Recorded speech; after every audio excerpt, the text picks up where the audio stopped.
Good morning students, welcome to my channel learn with focus. आपका मेरे channel learn with focus में स्वागत है। मैं हूँ अर्चना और आज हम लोग ट्रायंगल के विषय में और आगे पढ़ेंगे। पिछली वीडियो में हम लोगों ने पढ़ा था कि किस प्रकार से हम ट्रायंगल्स को डिफ़ाइन करते हैं, कौन से ट्रायंगल कैसा है उसको हम किस प्रकार से समझते हैं। तो हमने पिछली क्लास में हमने इक्विलेटरल ट्रायंगल के विषय में पढ़ा था कि उसका क्षेत्रफल को, उसके एरिया को कैसे निकालें।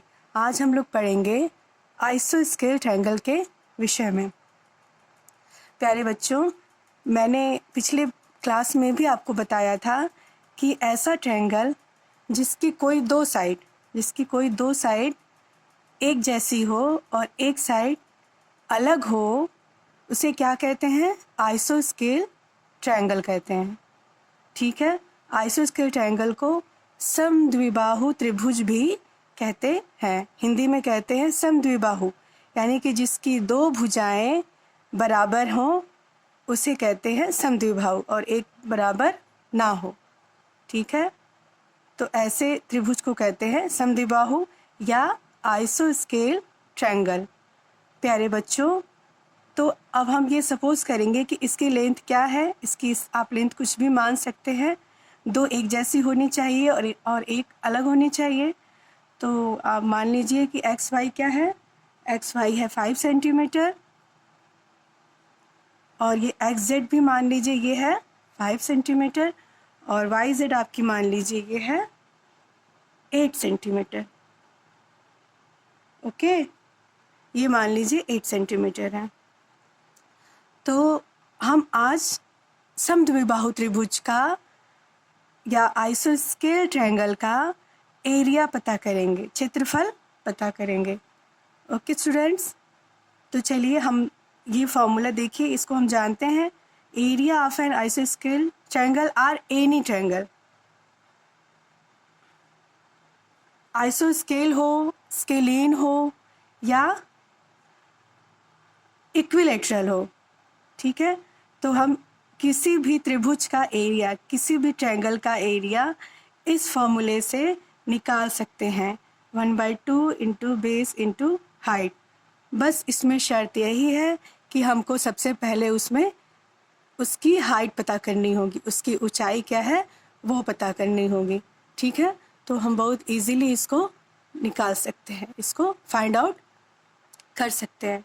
ठीक है बच्चों, तो देखिए हमारे पास एक त्रिभुज है, आइसोस्केल ट्रायंगल है।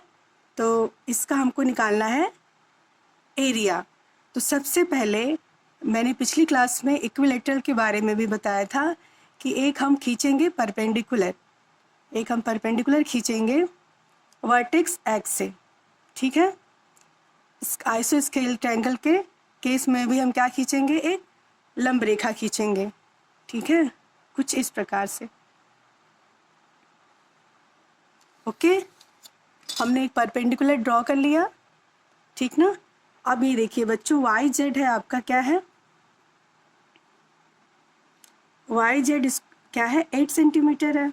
ठीक है, तो इसको हम लोग कोई पॉइंट मान लेते हैं, ये पॉइंट हम पी मान लेते हैं। ओके, तो वाई पी इक्वल टू कितना हो जाएगा? वाई पी इक्वल टू हो जाएगा हाफ वाई जेड। इसका मतलब है कि वाई पी जो है वो वाई जेड का आधा होगा। ठीक है, 1/2 मल्टीप्लाइड बाई 8 यानी कि 4 सेंटीमीटर। ओके, 4 सेंटीमीटर होगा। तो ये आपकी जो लेंथ हो जाएगी वाई पी, वो हो जाएगी 4 सेंटीमीटर। ठीक है, अब देखिए बच्चों, हमको यहाँ पे पता चल गया इस ट्रायंगल एक्स वाई पी में हमको पता चल गया कि ये आधार है। आधार कितना है? 4 सेंटीमीटर। और ये है इसका विकर्ण यानी हाइपोटेनस, ये कितना है? 5 सेंटीमीटर। तो अब इन दोनों की हेल्प से हम इसको इजीली फाइंड आउट कर सकते हैं। हाइट यानी परपेंडिकुलर को फाइंड आउट कर सकते हैं कि ये कितना होगा, किससे, बाय पाइथागोरस थ्योरम। ठीक है, तो लिख लेते हैं पहले formula. We know that by Pythagoras theorem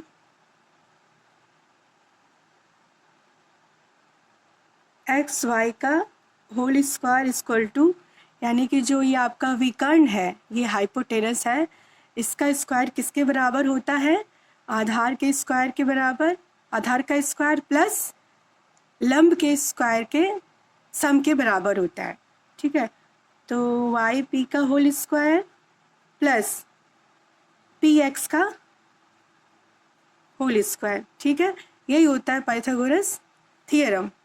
ठीक है, तो जो भी हमको नोन वैल्यूज़ हैं, जो नोन साइड्स हमको पता है, उसको यहाँ पे लिख लेंगे। तो एक्स वाई आपका हमारा है 5 सेंटीमीटर, तो 5 का होल स्क्वायर। ओके, अब वाई पी कितना है 4 सेंटीमीटर, तो 4 का whole square plus P X का होल स्क्वायर।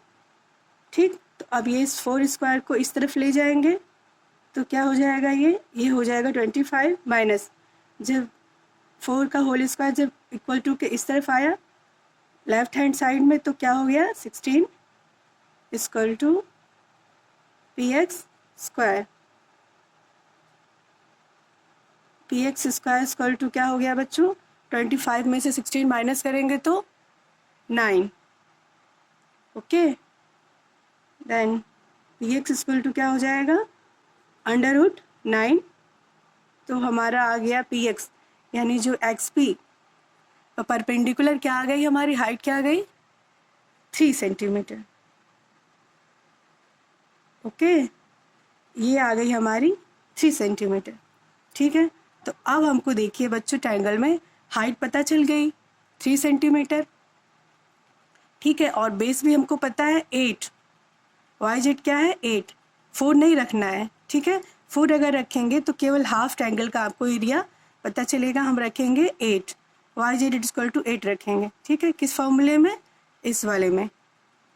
ठीक है, तो चलिए पुट कर देते हैं वैल्यूज़ को, तो निकालते हैं area of triangle, half into base into height. Okay, half into base हमारा है, ये टोटल क्या है लेंथ, टोटल लेंथ हमारी 8 सेंटीमीटर है, तो बेस की तो यहाँ पे 8 रख देंगे, और हाइट क्या था, हाइट हमारा निकला है 3 सेंटीमीटर। ठीक है, तो 2 से 8 को कट करेंगे 4 टाइम में, तो ये हमारा आ जाएगा 12 स्क्वायर सेंटीमीटर। ओके बच्चों, तो हम इस प्रकार से हमने देखा कि हमारे जो आइसो स्केल ट्रायंगल का एरिया निकला वो क्या निकला 12 स्क्वायर सेंटीमीटर। ठीक है, तो इसको निकालने के लिए पहले हमने पाइथागोरस थ्योरम से इसकी हाइट को पता किया है कि हमारे ट्रायंगल की हाइट क्या है। ठीक है, हाइट पता करके हमने क्या किया, इस फॉर्मूले में वैल्यूज़ को रख दिया। ठीक है, जिससे हमारा ट्रायंगल का एरिया पता चल गया, ट्रायंगल का एरिया आया 12 स्क्वायर सेंटीमीटर। ओके बच्चों, तो आई होप कि आपको ये अच्छे से समझ में आया होगा। अगर समझ में आया है तो इसे लाइक करिए, मेरी वीडियो को लाइक करें, चैनल को सब्सक्राइब कर लीजिएगा और बेल आइकन को भी प्रेस कर दीजिएगा। ओके बच्चों, टेक केयर, बाय बाय।